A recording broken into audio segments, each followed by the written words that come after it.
കല്യാണം കഴിക്കേണ്ടത് കുട്ടിക്കളി മാറാത്ത സമയത്ത്.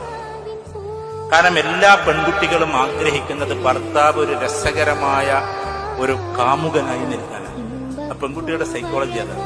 നമ്മൾ ചിലപ്പോൾ ഭയങ്കര മുഖ്യായിരിക്കും, ഭയങ്കര അടിമായിരിക്കും, ഭയങ്കര സംഭവമായിരിക്കും. അതൊക്കെ എവിടെ നാട്ടുകാർക്കിടയിൽ, സമൂഹത്തിന്റെ ഇടയിൽ നിങ്ങൾ ആയിക്കോളി. പക്ഷെ വീട്ടിലേക്ക് വരുമ്പോ ആ ഗർവും കൊണ്ട് എന്താക്കരുത് വരരുത്. റസൂലുള്ളാഹി സ്വല്ലല്ലാഹു അലൈഹി വസല്ലമയുടെ ചരിത്രം നമുക്കറിയാലോ. അനസ് ബിൻ മാലിക് റളിയല്ലാഹു തആല പറയുന്നുണ്ട്, യുദ്ധത്തിന് വേണ്ടിയൊക്കെ പറഞ്ഞയച്ചിട്ട് തല പുകഞ്ഞു നിൽക്കും, പക്ഷെ വീട്ടിലേക്ക് വരുമ്പോൾ അങ്ങനെ വന്ന് അവിടെ സംഭവിച്ചതുപോലും വീട്ടിൽ എന്താക്കാറില്ല, പ്രകടിപ്പിക്കാറില്ല. അതായിരിക്കണം നമ്മൾ എന്തോ കുന്താവട്ടെ, പക്ഷെ വീട്ടിൽ നമ്മൾ എന്താക്കണം, ഒരു ഹാഫ് വട്ടനാവണം. എവിടെ വീട്ടില് നമ്മളെ അറിവുകൾ അധികമായി വിളമ്പരുത്. കാമുകനായി നിന്നു കൊടുക്കാൻ പറ്റും. ഓരോ പെൺകുട്ടിയും അത് ആഗ്രഹിക്കും. അങ്ങനെ പറഞ്ഞോണ്ട് നമുക്കൊന്നും തോന്നുന്നു. ഓരോ പെൺ ആഗ്രഹിക്കുന്നു.